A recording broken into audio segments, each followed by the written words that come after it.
finished prepping up on the restoration of the machine, and the shellac coat has finally dried up. As you can see, the texture is not as smooth as I wanted, but I feel like it's still okay for me to use it for good old sewing. Right now, I will show you how to thread the good old Singer Class 15 machine. This is applicable for all Class 15 models, and if you have any machine with other brands which has the same features in front of the machine just like this, definitely the threading will be the same way. So let me show you the first step, which is I have here is a red thread. I hope you can see the red color. I hope it is contrasting to the faceplate. So firstly, at the faceplate you see two slits here, one in the front and one in the back. So the front one is used for a guide, a thread guide for bobbin winding, and at the back is the one you use for sewing. So this is the first path. I have a thread stand here.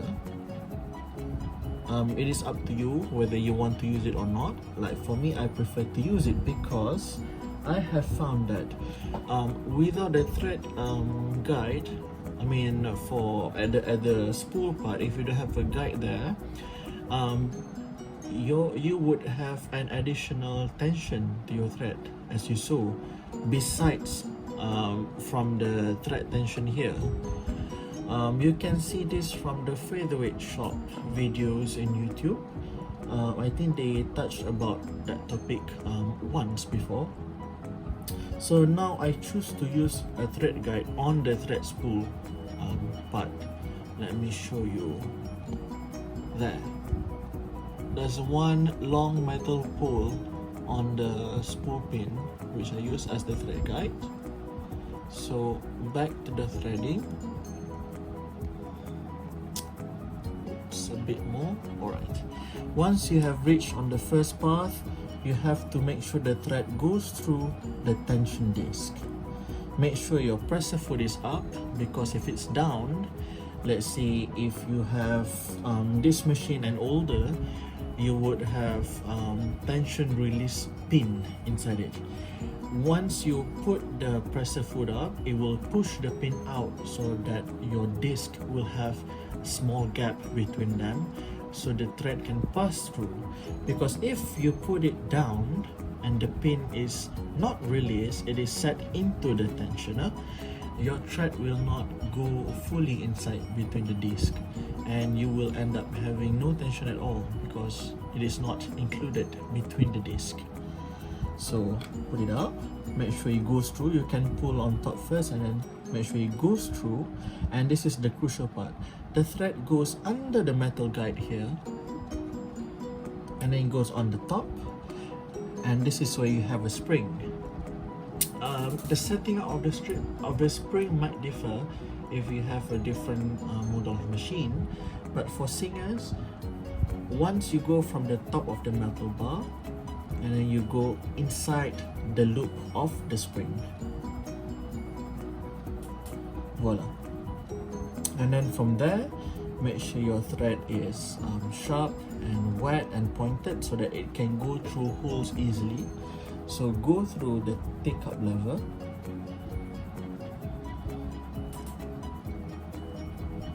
pull it up a bit,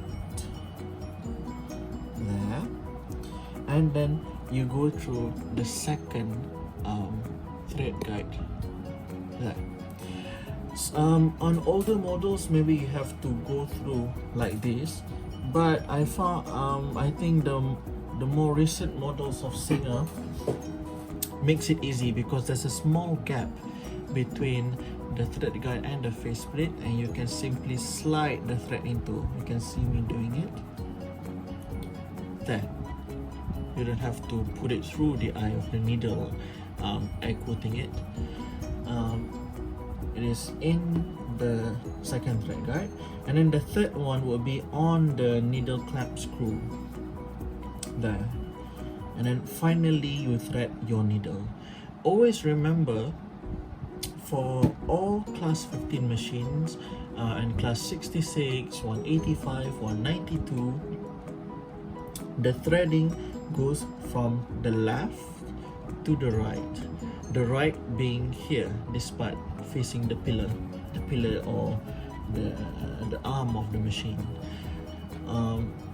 This is because the hook is on this side, on the left side.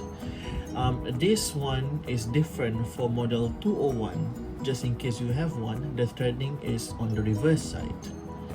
And more modern machine, especially the ones that features zigzagging, the thread goes from the front to the back. So it is as simple as that. So thread your needle and you will be done. There. So this is for the threading part. I will show you how to wind the bobbin. Hello. So right now I will show you how to wind the bobbin using this 100-year-old class 15 machine. So as you see just now, I explained that there are two thread guides for class 15 machines on the faceplate. Let me focus. The one at the back is used for sewing and the one in the front is used for bobbin winding. So I had the thread to pass here for the first at the first place, and then let's focus on the bobbin winder side. Let me focus on it. Voila. So once the thread passes through the first thread guide, I have a bobbin here just for testing. Push it down to take it out. This is a bobbin which I bought from a local seller near my location. This bobbin is labeled as class 16/331 because this is bobbin meant for the machine with the designated model number, class 16 and 331. Both models are industrial models, and the bobbin supposed to be industrial, but these industrial machines are using the same hook as class 15 with a slight modification, I think, but nonetheless still the same. I had this as an experiment. I bought it once and just to try out on all my machines. I have few class 15 machines, and I tried to put it on the spindle here, and you can see that it fits. Usually most of the newer reproduction bobbins with a lot of holes on the side, they had quite a lot of issues when it comes to the fit to the spindle. Sometimes I cannot get them to fit, sometimes they can, sometimes they don't. But with these bobbins from which I found through the seller, this one almost fits, never failed to fit actually. So I'm really glad when I found this classic solid bobbins, because I prefer this. This is quite hefty and it feels vintage. If you see older class 50 models, the vintage ones that comes with the real machines, if you see in the American ones, they usually look like this, and I think it's a bit slightly matte texture, not shiny as this, but nonetheless they work. So what you do now is make sure your thread is cut precisely so that it's wet and pointy, and the thread goes through a slit on the side of the bobbin, you can see here. So the thread goes from inside to outside. Make sure you have like an inch long tail, and then you put it on the spindle. But you're not done yet. Hold the tail and slightly rotate the bobbin winder tire until it clicks. There.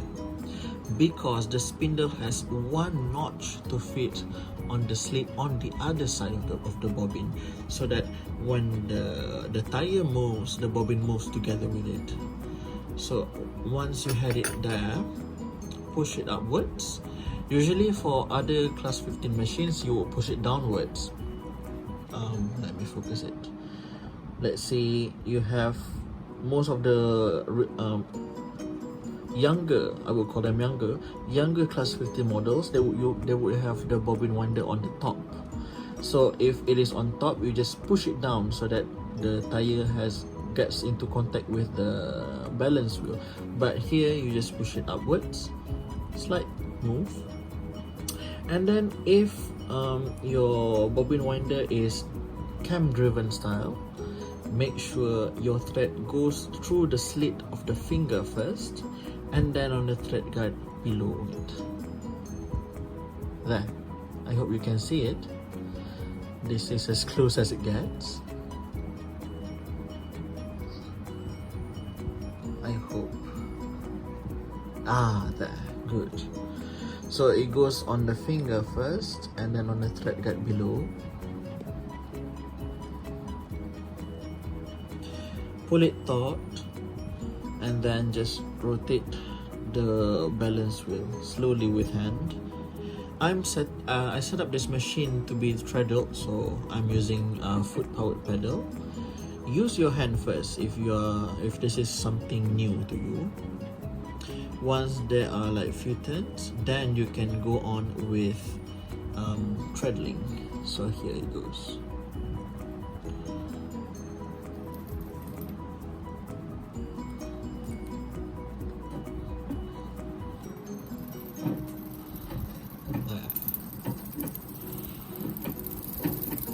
You can go fast or you can go slow.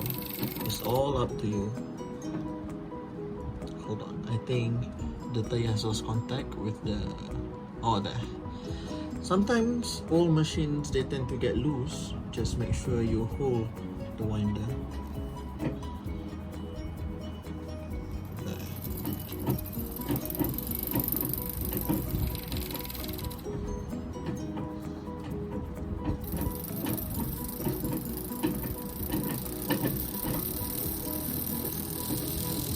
Prefer to go fast, so there you go.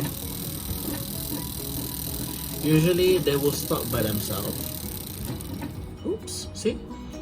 This is one of the disadvantages if you wind your bobbin fast. The thread might go out of the finger, but it's okay. There's always a first time for everything. Can see that the thread is slightly uneven here. I don't think it would really affect much, but yeah, this is doable.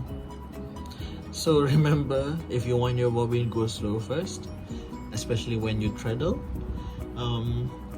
But this is basically the way how to wind a bobbin using this 1910 this is from 1910, yes. I'm still amazed by this machine. I will share with you a clip where I test sew the machine. I can guarantee you this is a very quiet machine. Pretty quiet for a 100-year-old machine actually. I'm so proud to show that. Hello.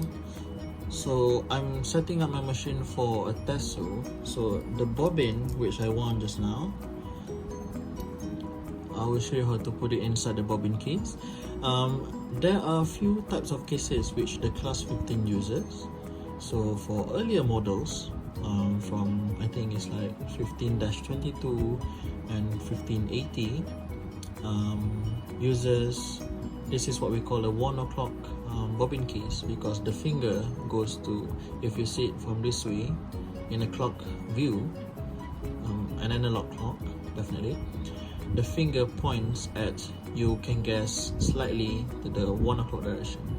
There is another version of this bobbin case which the finger goes there in the reverse, which they call, I believe it's 11 o'clock bobbin case. Yeah, so that one is reserved for more modern class 15 but vintage. I think it's 1588, 1590, 1591. Yeah, those are the three models which I found to have used this kind of bobbin case. It matters because if you don't have the right bobbin case, it won't fit to your machine. So it's important, especially if you want to buy this kind of machine, you might need to ask the seller of a picture below the bag, so you can see what kind of bobbin case it uses. I would have problem with machines using 11 o'clock cases because it is not sold around me, so it's very hard to get unless I buy internationally, which I can't afford. And most of the cases used in my country is this 1 o'clock. It's very common. It's even used in the reproduction and modern singer machines, yeah, like the very modern ones. I would call them the Chinese singer ones. So they use that kind of bobbin. So back to the bobbin case insertion. So you have your filled up bobbin. Make sure the thread goes I would say clockwise, I think. Yes, clockwise.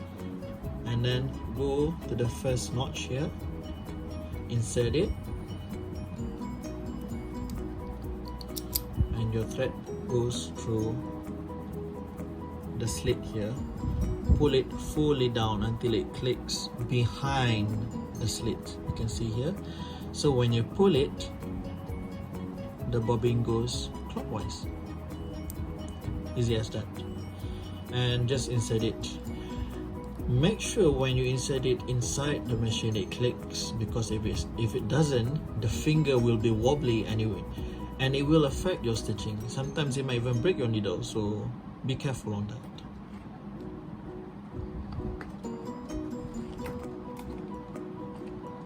I hope you can hear this, the click.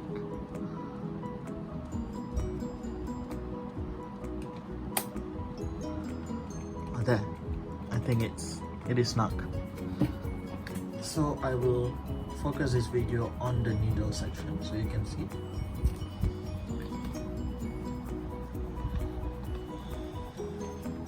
I'm actually going to do a project with this machine actually, and my project's fabric is red in color. I will test the fabric with red thread actually. I hope you don't mind that. So get a sample fabric. I have this red fabric here. I will fold it into two so that it becomes like a mock seam. Alright, what you do now, let me focus first on the needle, is to make sure your needle hooks up with the bobbin. Make sure your clutch here, you can see where my right hand is, make sure the clutch is tightened, because if it's not, it will stay in the winding mode and the needle would move. Once you tighten it, it will move the needle. Hold the tail with your finger first, because if you don't, you might accidentally take the thread out of the needle and it will be such a hassle to reinsert it again. So go downwards, make sure it hooks up, and pull with your finger here until you see a loop. There. The loop is the bobbin thread. Now, let's say if you have inserted your needle properly and your threading is right from left to the right of your direction, and the needle does not hook up the bobbin thread below, there are few factors that might result to that actually. So the first thing is that if your needle is inserted in the wrong way, you won't hook up the thread below. The right way means domestic sewing machine needles, especially singers, will have one flat side on the needle. So that flat side goes to the left, this direction. This direction. From your left to your right, it faces to the right. That's where the flat side goes. It goes the same way with the threading, so it's not that hard actually to understand this. And that is the first factor. Second factor is that if your thread has some tension, make sure you pull it upwards here and then you go down, because if you let it loose, it has, I think, 50-50 chance whether it goes up or not actually. And the third one is how deep your needle goes actually. When I first got this machine, it does not hook up the bottom thread, and I wonder why. The reason is because class 15 machines, especially singers, they are manufactured with a default timing. So basically it's impossible for the timing to go off. Actually, it is pretty much impossible unless someone tinkered with the machine beforehand. But basically, if nobody touched it before, the timing should be precise. So what I thought was, make sure your needle is fully inserted inside the slot here until it stops on its own when it cannot go further up, and then tighten it and try to hook the lower thread. But in my case, it is the reverse of it. Actually, I put the needle to the fullest upwards, and then when I try to hook the bottom thread, it does not go up. But what I did was, I lowered the needle slightly ajar to the needle clamp here, and then make sure it is leveled, not upwards, because there's a little space upwards. If I push it in, it will go up, but I lowered it down until it is level with the needle clamp, and I tried it again, and then it hooks up with the bottom thread. So these are the factors that you should try when you get the machine. Just because it does not hook up the bottom thread doesn't mean it is rendered useless. So that is what I'm trying to say here, and I hope you try out with your machines. So put the thread below the presser foot, and then you are ready to test your machine. Lower the presser foot as usual. Let me focus here. I hope you can hear how quiet this machine is. I said this. This is the stitch length lever here. So this is how you adjust it. Modern singers, at this position it is 0. Basically, the fabric would not move. That is for modern singers, like 15K80 or 1588, like that. But if older models, especially 1530s, if the lever is at the lowest, it means it's the longest stitch. Instead, it's the reverse of it. But mind you, this machine has no reverse function. So the lowest part will be where the stitches is at its longest length. And then let's try this out.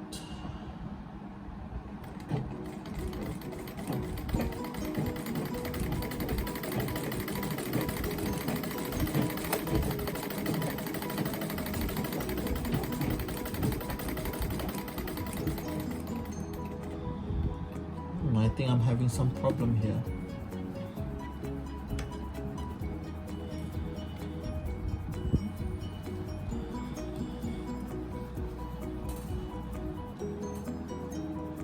Seems like my tension is off.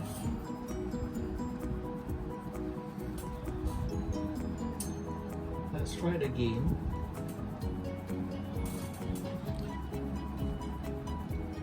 This is how it looks like.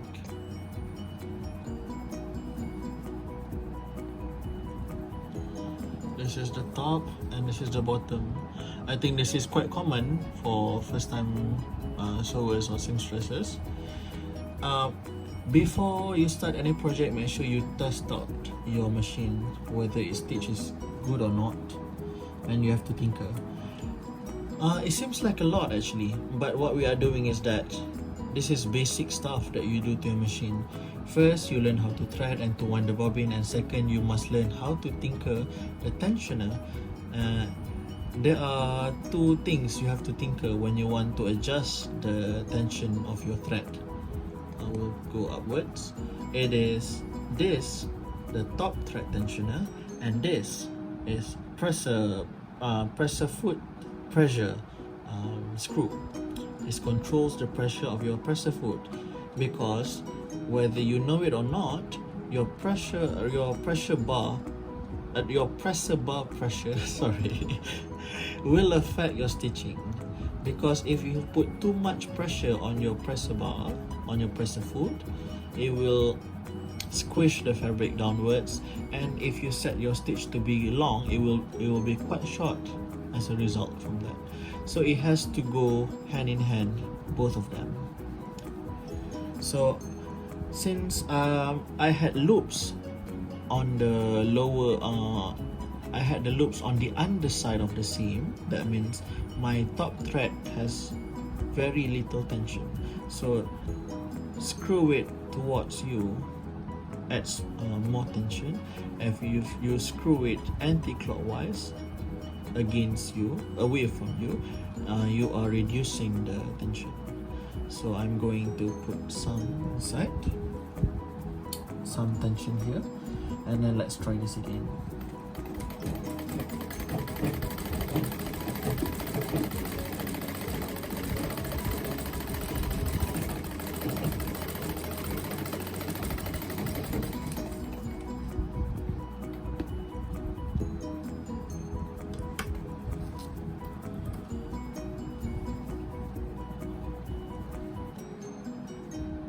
It's a bit lesser now than just now. Hardly any loops, but still you can feel that the tension is a bit tight here. Seems like the lower thread has a little too much tension. If you don't want to tinker your bobbin case, just add more tension to the top thread. So I think I should add a little more pressure here on the top thread, and reduce the pressure on the presser foot a bit, because let's say if you sew like this and then you see that the sides, the fabric on the sides of the stitching it looks uneven, and if you feel it like this, it feels tight, it looks like it's going to wrinkle or ease on its own, that means your the pressure on your presser foot is too much. So just reduce it. I have a tip here which I apply on all my machines. When your presser foot goes down, make sure the bar inside and the screw is level on top. That is the standard, actually. I think you can't see it, but let me focus it. See? It is flushed here. This is how usually I would put the default presser foot pressure. This is what I apply for my other machines. But I think since this is the setting for this machine and then the stitching was not great, I reduce it by turning it upwards. So there's a small difference between the bar and the screw. That means you are reducing the pressure of your presser foot. And let's see how that goes. Let's see again.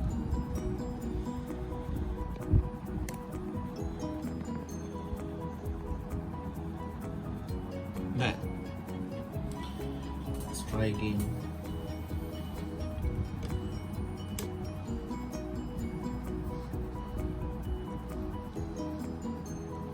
No.